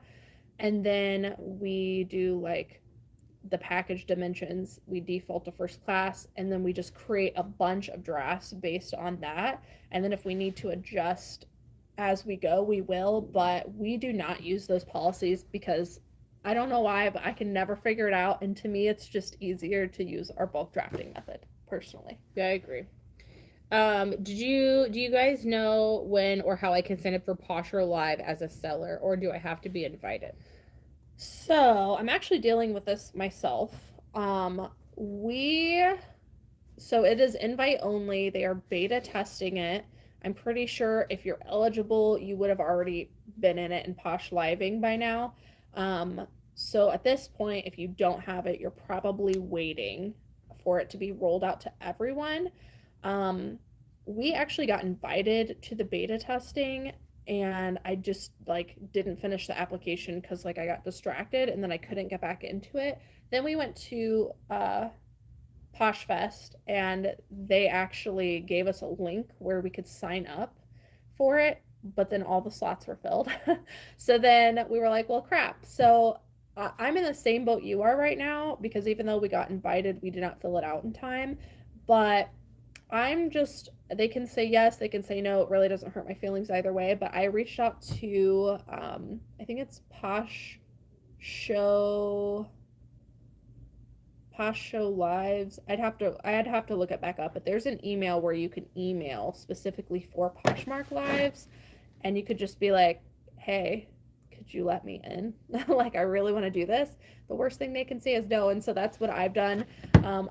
I do have a contact at Poshmark just because we did the closet consultations and they've also used us for conference calls about new features that they're having. So, like, I have a contact at Poshmark that I've clued in, like, hey, I'd really like to do these. So I think we're going to get invited in soon, but I would just say to reach out, and worst they could say is no. Otherwise, you're going to be waiting till it rolls out to everybody else. Angela, I definitely agree with what you're saying. It's only important to be doing things if it's going to help your algorithm. We do use drafts and, like, scheduling just to help us kind of stay ahead.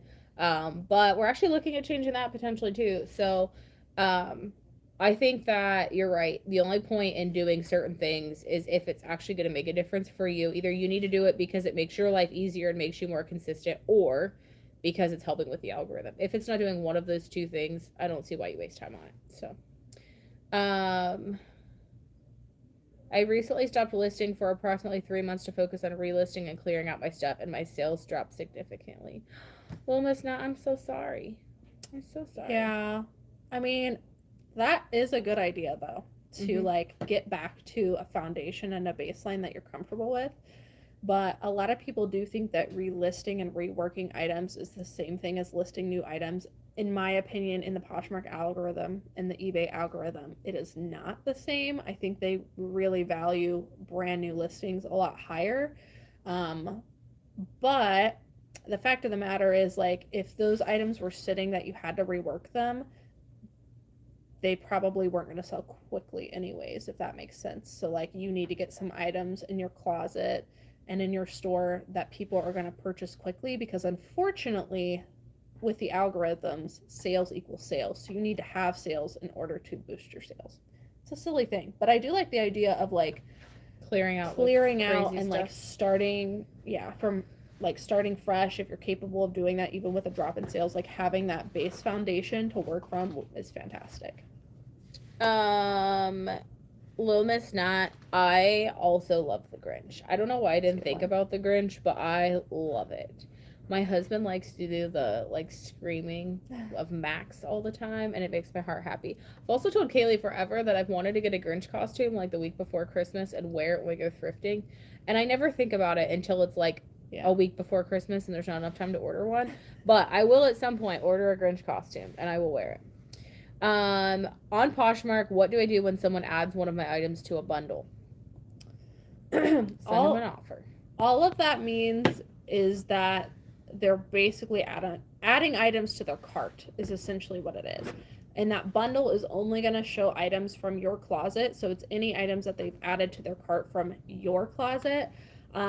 All I really do is I just send them an offer. I usually give people like 10 minutes, I'll say, if, you know, just to make sure they're not adding more items to the bundle, and then we'll just send them an offer.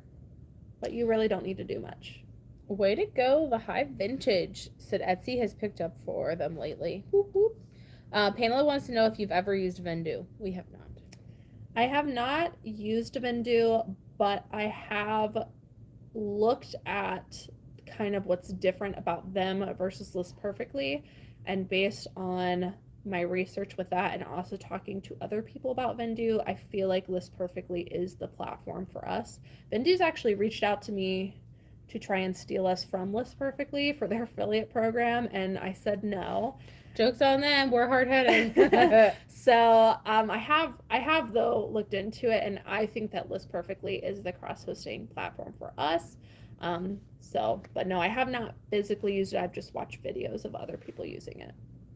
Josefina says she's having really good luck with Mercari lately. So whoop, whoop. We need to eventually. Yeah, we're gonna add Mercari back sometime. We just want to make sure we can put a whole effort into it, meaning like we're not just going to list items on there. We're going to list consistently. We're going to consistently send offers. We're going to look at our old listings and drop prices. Like, I feel like you have to be in the mindset to do that before you add another platform, and that's why we haven't yet. If you guys have questions, drop them down below, because we are about to blast through them, because we are at about an hour and a half. And we got some stuff to do today, so we're gonna get off soon. So make sure if you have questions, sounds like some videos to make. Yeah, we're gonna make those videos we talked about. It sounds like some people are having issues with Vendoo right now, that it's being glitchy. So maybe it's time to do the switch. Give it a try. 5 days. Perfectly. Clara will love us. Yeah, you could download, like, you could keep your Vendoo. You could use my code down below. You could try out List Perfectly, and then within those 5 days, if you don't like it, get your money back. Yeah. Lisa, I could sit here all day and tell you what brands are quick flips, but I'm gonna just tell you that you need to do your own research. We have Yeah. haul videos and stuff. We do, and that's like the easiest way to like sit here and be like, oh yeah, A, B, C, and like go through them. Like that would be too hard to just think off the top of my head. You could definitely watch some like thrift hauls that we've done. I think that would help. The one way that we learn things, especially with like a newer person when we're training them, is we have them just go to like eBay and look for what like their valued ASP is for us. Like we try to be over $35, so we do $35 or more, and search a category like women's sweaters, $35 or more, and go to sold and or like pre-owned and then sold to see what's selling the most of. I also sometimes put a cap of like $35 to $100, so you don't just get like Chanel and Louis Vuitton and like all the really high dollar stuff that like obviously most people know about those. But that gets you more of the like everyday items that you might find that you can still sell for like 35 to 100, and do the same kind of search for those. Sometimes that's how I even now just like sit through and scroll to see like what's trending or like what's been really popular. I think that would help, or like I said, go watch some thrift hauls. But I honestly don't know if we just sat here and like tried to just randomly tell you brands that we thought flipped pretty fast. I don't know if I'd be much help. You know what the best way to learn is? Go into the thrift store and comp everything you touch. Oh my God, yes. You will learn so much. You'll spend so much time doing that. But after about a week, you'll be like, okay, I know I can skip this brand. Or I know I can skip this size in this brand. And eventually over time, you're going to start to learn things. But honestly, guys, I do not recommend just watching haul videos, because just because someone buys something in one brand doesn't mean everything in that brand is good. You have to do the research yourself. Shannon wants to know, how do you guys get your photographs from your phones to list perfectly? If you list to say eBay first and then send those listings to LP, how do you keep track of what you've sent to LP? Do you do it in batches? So here's like the setup for us. So we take all the photos, we do like a shell draft. So it would just literally say like, I don't know, let me think of something. UGG red pillow. That's the, I'm looking at one. So UGG red pillow. And then we take the photos and we upload those to eBay. We create the rest of the draft and it goes into scheduled at some point. Once it goes active on eBay, it's set live, whatever that looks like for the day, actually goes active. That day, we have one of our, we'll say woman 2, she grabs them, she assigns them a location in the store for us, and then puts it away. Once she's put everything away for that day, that's when she grabs all of those items just for that day and cross posts all of those over to List Perfectly. She says, okay, I have 5,000 here on List Perfectly before I start. I'm adding 35. I should have 5,035 now. She verifies that they're all moved over, and then it's going to say that those are all on eBay. Once that's finished, then we have woman 1 who goes back over those at a later date and will cross post all of those from List Perfectly over to Poshmark for us as well. We, as far as like uploading photos, we just literally USB plug it into the computer, bulk pull those off the computer, and then just upload them that way. Off the phone. Yes. We take them on the phone, we hardwire plug into the USB the computer, and then just move them over. But I think what you might be asking is, when you are cross-posting things, do you lose your pictures? And the answer is no. It moves your pictures over for you. So whether you decide to list in eBay first, or you decide to list in List Perfectly first, or Poshmark, or whatever, once you've created a listing, if you use List Perfectly to move that to either List Perfectly itself, which you don't have to do, or to Poshmark, or whatever you choose, that information carries along with you. Yep. Depending on the subscription you have, it's going to carry over more information, but all of the subscriptions carry over your photos. Yep. So and then the cool stays thing with is it'll tell you it's on eBay. And then once she, like our woman 1, she can go to everything that's not on Poshmark and then just select those. So it keeps track of where everything is, and that way too. I just want to reiterate, it will only keep track of where you have it cross-posted if you are also importing them into List Perfectly. Yes. Because if you don't use List Perfectly, which again you don't have to, you have to keep track of yourself. Is it on eBay, or is it on Poshmark, or is it on Mercari in a different way? So you should just cross-post it to List Perfectly. Probably. Honestly, we used to do it without that, and literally in every single custom SKU on eBay, we had to write Posh. Do you know how inconvenient that is? Like, first of all, you take the time to put it in every single listing. Second of all, for us to do like an inventory spreadsheet the way we do, which is fantastic, let me tell you. We finally figured it out. It is so much more difficult with the more random things that you have in SKU. So bite the bullet. Just do it. Just cross post it till it's perfect. Good morning. Morning. I hope that made sense. I know List Perfectly, if you don't use it, can be kind of confusing. So I would recommend trying it out and like getting in there. But if I did not answer your question, make sure to drop another one. But I hope that made sense.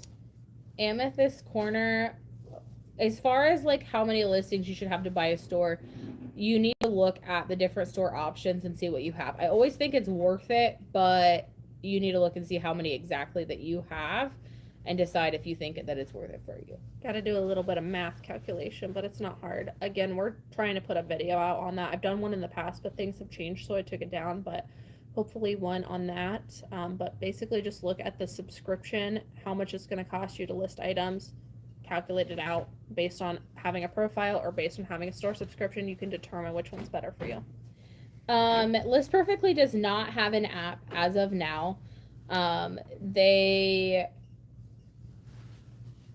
don't know. Have you ever tried to take your phone and like open it up in desktop version and try to add a photo? Yes, you can. You can. Mm-hmm. So you could theoretically open up List Perfectly, like, I don't know, your Google browser or whatever browser you have, and then set it to desktop site and then still upload it. You can even do that with like their mobile. All you have to do is open up Chrome or whatever, Chrome on your phone so that you're on a desktop version. Yeah. Go to List Perfectly, and then you can upload stuff from there. You can list on there, you can do whatever, but they don't have an app yet. I do think that in the future they would like to do that. We do not delist and relist. We don't find that that's beneficial for us, so we do not as of right now, Pamela. We choose to drop prices instead to get items to move. I've been having problems with Poshmark. I don't get offer and purchase going to my email. Have they been changing the system? I haven't noticed any issues with ours. I don't know if anybody else in here has had any issues either. I would reach out to Poshmark. We haven't been having that issue. Living it should. I just want to let you know that you all have been a breath of fresh air. I recently found your channel and have learned so much, even after selling for 2 years. Thanks. I saw that comment when it came through. That's really sweet. Nikki says, "Oh, you spell your name just like mine. That makes my heart happy." Nikki twins. I just wanted to thank you both for all the help you give us, and I've learned so much. Oh, we love you guys. Y'all be nice. I got an email last week from Poshmark asking me if I was interested in live shows. However, every time I log into the live shows, I am bombarded with profanity and $3 starting bids. Oh. We have not tried. I saw another question asking if we were going to do Posh shows. We have not tried it yet, so I honestly don't. Like, we've seen kind of the back end, but it was in like testing, so I'm not really sure what that's going to look like, but we do want to try it out. The person that asked that probably wasn't there for the beginning of this video, but we are reaching out to Poshmark to see if we can get into the beta testing so that we can try it out. But yes, we would like to at least try it. I can't say it's going to end up being a major part of our business, but we would like to try it. Amethyst Corner said that she actually switched to Vendoo because they do have an app and loves it, but the app is glitchy, but not the website. When you say an app, because I have heard that, do they allow you to cross-post using the app, or do you still have to be on a desktop? Because that's like the ultimate, right? That you would be able to have an app to that would be very able to in your item, like through each of the apps and everything. List Perfectly gets that. I might just buy stock in the company myself.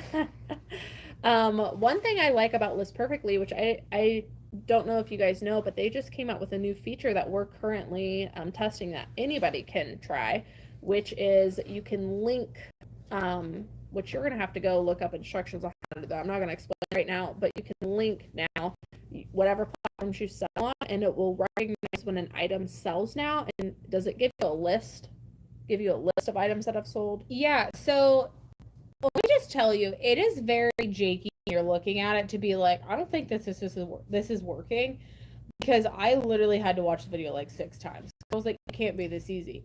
It's really that easy. You literally just type your closet name for each one of your stores and then hit connect and it's done. Like it's so easy. Only on the desktop right now. Only the desktop. But it gives you like a pop-up and it's like a list of everything that's sold and it tells you as a little logo like eBay or Poshmark or whatever. And then it has I don't remember what it says, but it has like a blue thing that pops up. Maybe it says like show or I don't know what it says. But it has a little blue pop-up you click on and it takes you right to the item almost perfectly. And that so far works great. Like I said, it's new. I have some glitchy things I don't like about it, but I haven't even discussed this with Kaylee yet. So they just started, so hopefully it'll become better over the next month. But we're pretty excited about that because we do use the links from List Perfectly. We import everything to List Perfectly, and so we use that to end items on other platforms, and that's pretty cool. So if you guys use List Perfectly and you're interested in that feature, go check it out because we're pretty excited about it. Eric says, do you guys have an estimate on how many hours per week you spend on sourcing? A lot. Okay, so let's say we source, let me just give you a day. Just one day. We usually source 4 to 5 days a week. We work 5 days a week. Sometimes we're sourcing 5 days a week. We try to do 4. But lately, as she's mentioned earlier in this video, we've been behind, so we've been really stepping it up, trying to full throttle get back ahead of time. And so it, on average, in a day, probably we spend 3 hours driving, and we probably spend 1 hour for lunch, which leaves us with 4 hours to source. We drive very far to get to a good sourcing area, but in my opinion, it is worth it because we find such great items in a low amount of time that it's worth it to us. But when we go sourcing in a day, about 4 hours of it is spent actually sourcing. And we do that about 4 to 5 days a week. Now, if we didn't have to drive as much as we did, we would be able to use that time sourcing instead of driving. And then we'd probably be able to only source like 3 days a week and we would just do it longer every day. But that's just not a reality for us, which is why when people say, you guys find such great stuff, I don't find stuff like that in my area, so I can't resell. I'm like, no, we don't find great stuff in our area either. We have to go drive. So yeah, quite a bit of time. When did you, oh wait, Amethyst says accept Facebook cross posting, but yeah, you can create drafts, list on your marketplaces, mark as sold and all that. It auto do lists for you when you mark as sold. I have heard about Vendu lately. Autumn says, when did you start using List Perfectly? It's just me for now. I only have 220 listings up. I'm doing 5 listings a day, 7 days a week. I think we started at the beginning of last year. Is that right? When I started, you were using List Perfectly to cross post, but not. I had just started. But not. We didn't cross post to List Perfectly. You just did it platform to platform. It's been a little over a year, I feel like. What was the second question? It's probably been, that was just how many listings they had. It's been almost 2 years. Because I'll been with you 2 years in April. Okay. And so, I mean, that's like 4 months. But I feel like I had just started using it. I feel like almost 2 years-ish.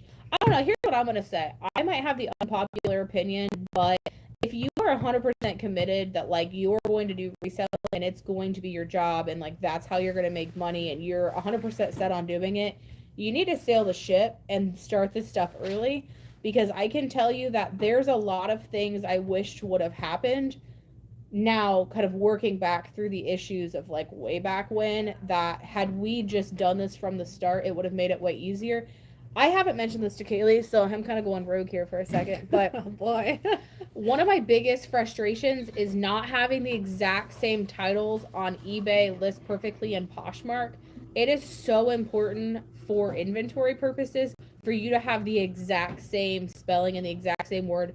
You can't, I mean, you could achieve that with extra time with list or with on your own, but with List Perfectly, it just automatically goes, and it's so easy that way back when, Posh didn't even have the same amount of characters as what eBay did, and like some of those are just a mess. I fixed a lot of those this last weekend, and literally a bunch of them sold, probably because the description literally said, I don't know, like LLB navy blue coral sweater, and that was all we had with nothing else. Like, people don't want to buy that. So I think if you bite the bullet and do list perfectly in the beginning, from the get-go, like you only got 200 listings, it's going to be way easier. I don't even know how many we had, like 2,000 when we decided that we were going to start like moving everything to list perfectly. It took so much time and we missed so many items and we went over the list over and over again. Bite the bullet, do it now. You have 200 listings. It'll take you like half a day, if that, to do it, make it all right, correct it all.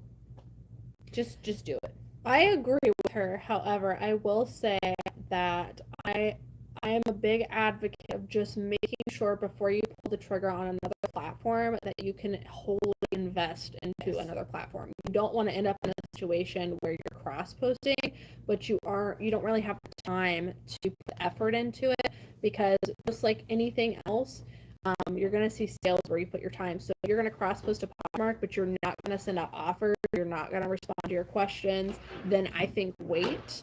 But if you feel like you're at a point where you're like, yes, I'm going to be active on the platform, then I do think, yeah, getting started early would be pretty beneficial for you. Yes. BG says, you guys are the best. I wish you happy and healthy holidays and millions of new subscribers to your channel. I'm so grateful for your videos and information you share. Thank you. Thank you. We love you. Someone just said the audio is choppy. That might be on your end, because that is the first time I've heard that. If anybody else video is having issues, let us know. You might try refreshing or getting closer to your Wi-Fi signal. Oh no, it's choppy. Oh, Everybody says no. it's choppy. Did that just start? Is this new? I feel like somebody would have said something soon. Yeah, is it the whole video?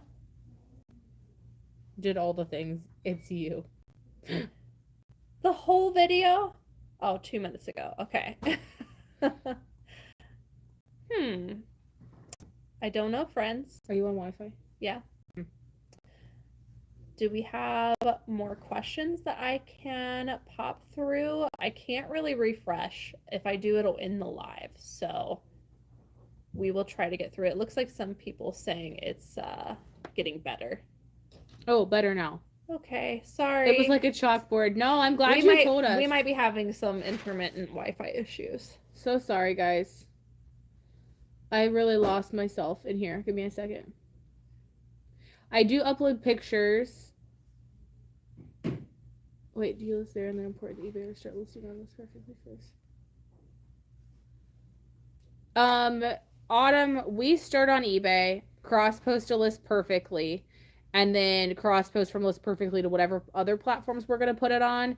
I don't know if that messes with any of the algorithms. I don't think so by doing it like that, because we just start on eBay. It'd be like doing any other listing. They don't even know what's going on with list perfectly.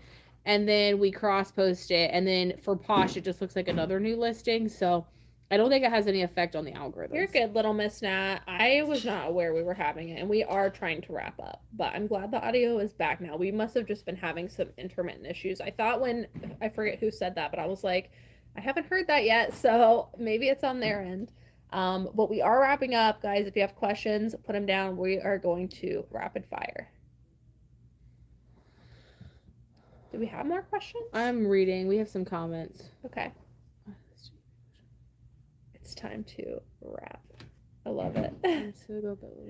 What do you think about I'm going to answer a question that I see while you're working on that. What do you think about sourcing from online auctions? We do not do that. We personally do not believe in buying in bulk necessarily, or like liquidation.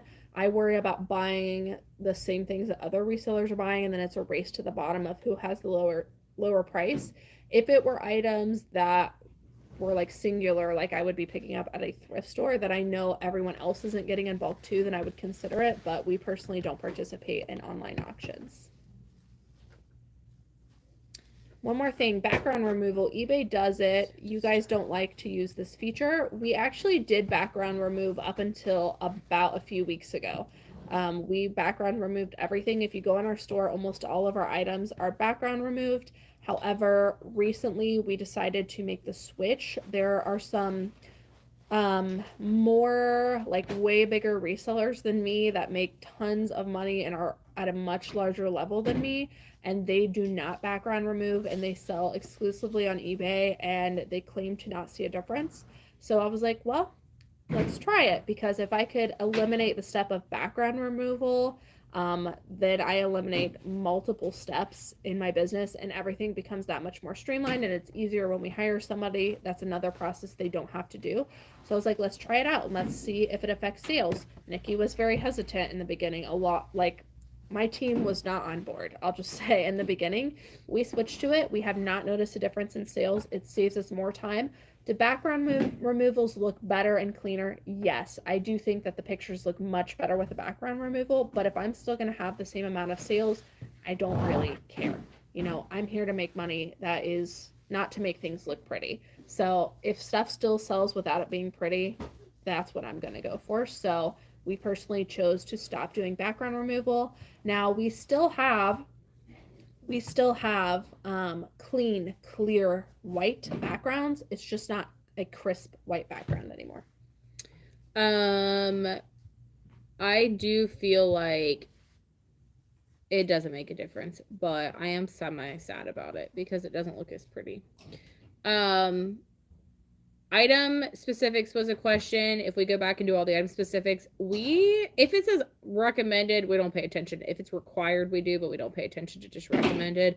But we also know that, like, we spent time doing the listing to its entirety. So just to kind of let you know, I don't remember who asked that question, but there's a way, just so you guys know, because I didn't know this until recently. If you go on your desktop and you go to your eBay Seller Hub and you go to your active listings, there's quick filters at the bottom. If you click on the item specifics recommended and you like check all and do add, and that little pop-up comes and you do it from that screen, there is an option during that process that you can click do not show again. And so it'll remove that out of like your, hey, to be done. Yeah, you still have recommended item specifics to do. So you can click that if you're like, I have 100% added everything that I want to add and I feel is relevant to the listing.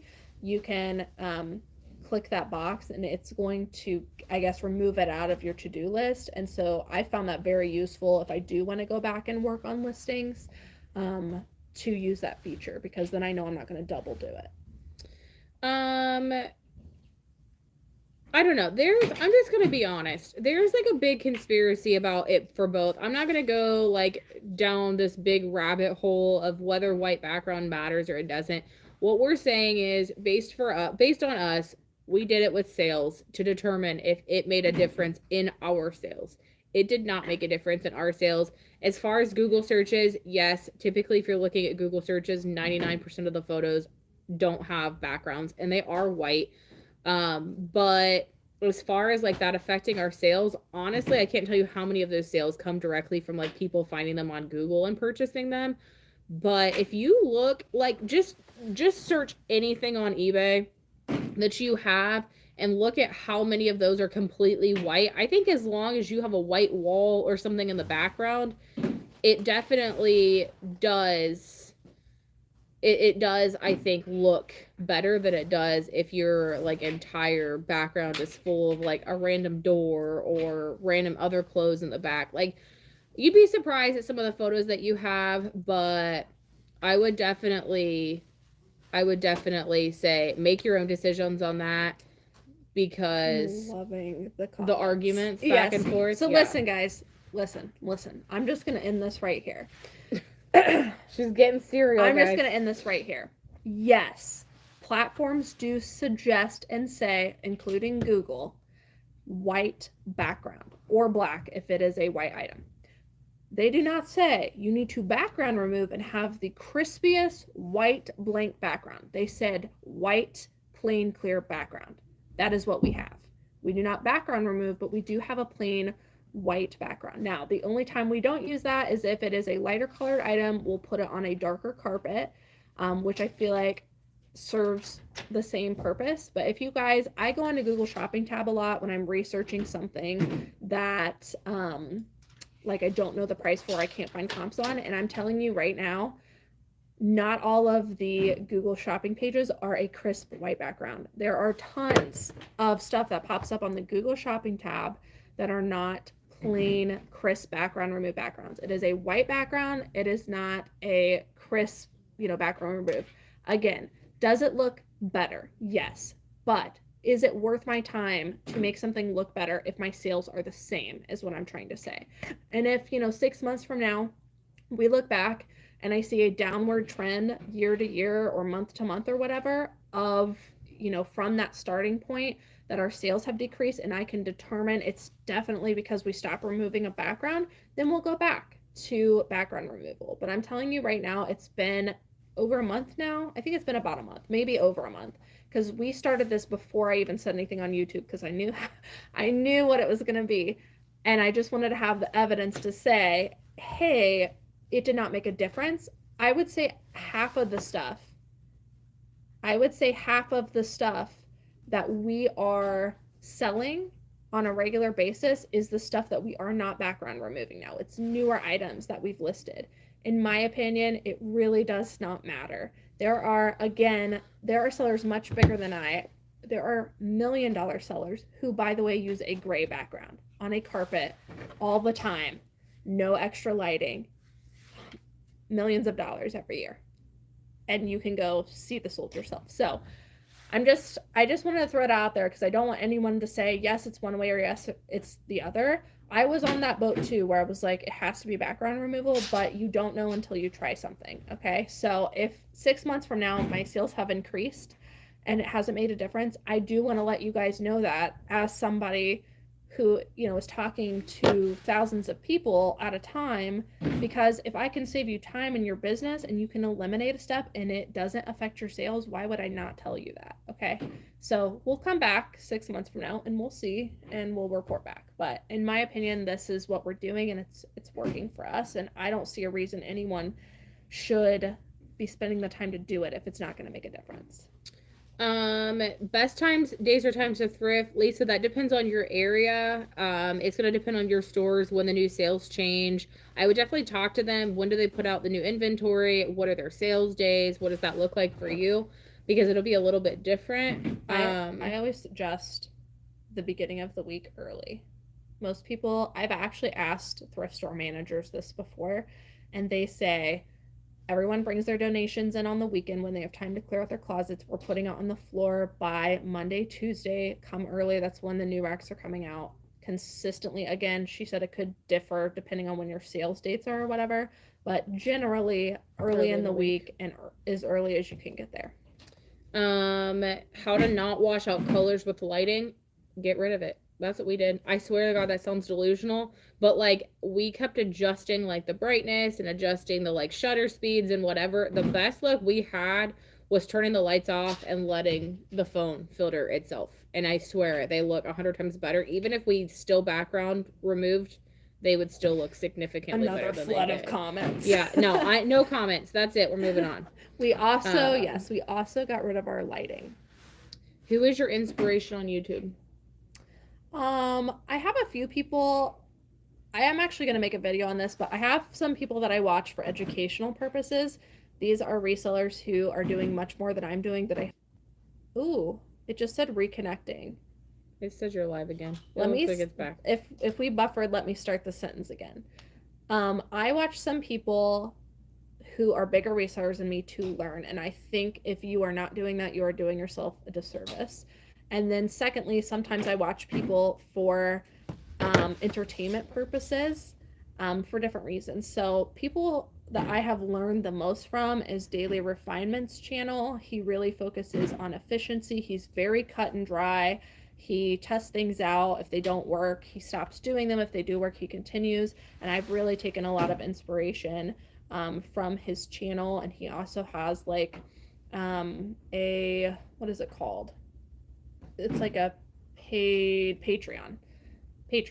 I'm also in his Patreon group and Facebook group, and although I'm not on there all the time, I do find a lot of benefit, and I will attribute a lot of my growth to watching that channel. There are some other channels that I like for more entertainment purposes and semi-educational. Like I really like McThriftsy. She does mostly a pay by the pound like outlet sourcing. And I find her videos really entertaining and also helpful because she focuses a lot on factor stacking, which is something we talk about a lot here on this channel. And then I do have like reseller friends that we just watch to like support, but I don't necessarily learn anything from. But hopefully that's helpful. I think so. I think that's good. Honestly, Mrs. Espo, the best thing you can do is literally just walk in and ask. I literally will talk to everybody else in the thrift stores trying to figure it out just to kind of get an idea. But there is no like automatic website you can go and search every single time. We go to a lot of mom and pops too. We just go and we ask, and then we keep a note in our phone of what those sales are, what days. Just go in and have those conversations. Hey, I like coming in here. This is one of my favorite stores. When is your sales going to be? You know, blah, blah, blah, blah, blah. Sorry, guys. We are aware that we're experiencing some intermittent, choppy connecting issues. I saw on my phone that we had to reconnect. So sorry about that. We're actually about to get off. I do think that it might be because we're at like almost 2 hours in. So we are going to wrap up. I think we're towards the bottom of the chat. Do we have any more questions? Big Fish, we didn't go to no lighting. We do have like an overhead like ceiling light that's just there, but we don't have any like umbrella lights anymore or ring lights anymore. They're back here. We've just hidden them back here in the corner for now. But yeah, we just went from like regular room light. We did really like the ring light. We did buy ring lights. We did really enjoy using them, and I did think that they brought a nice brightness to the photo. However, they're also in the way, and once again we noticed our sales didn't differ, and so by removing something out of the way, and it was just as good as far as sales goes, and our photographers can move around, we just eliminated all lights together. Now if we didn't have decent lighting in here, or if it was like too dark, we would obviously use it. I mean, you guys can go look at our photos. I don't think that they're terrible. We had ring lights and we tried them, and we had some of like the more expensive ones, but the problem is that it altered the color so much sometimes on items because they were so bright that it made it kind of difficult to make sure that the buyer got the true color idea of the item. So it's not that we don't like them, because I do like them, and I like that they like made things look crisper on the outside, but we found that they altered the color of the item so much that the buyer really had no idea what they were getting, and we constantly had questions on that. So I don't know. We're going to leave it there and no more questions? Move on. No, we're good. We're done for the day. Okay. We're good. So... Well, thank you guys for joining us. We appreciate you guys getting on, and really appreciate everybody staying on for like 2 hours. That was a long one. We haven't done a long one in a while. We hope to get on again. We are definitely not going to be talking about lighting or background removal in the next live. I can see. Definitely not. But you know, what works for us may not work for you, and we're big advocates of trying it out and seeing if it works. But we will go back probably 6 months from now and just kind of see, and if sales still haven't changed, then we're keeping it. That's just how it is. But thanks for joining us. We've missed you. Thanks for getting on. Happy holidays. Merry Christmas. I don't know when we'll do a live again. I'm gonna guess it'll probably be after the new year, but we'll have to see. But we hope to get back on soon. See you guys later. Bye.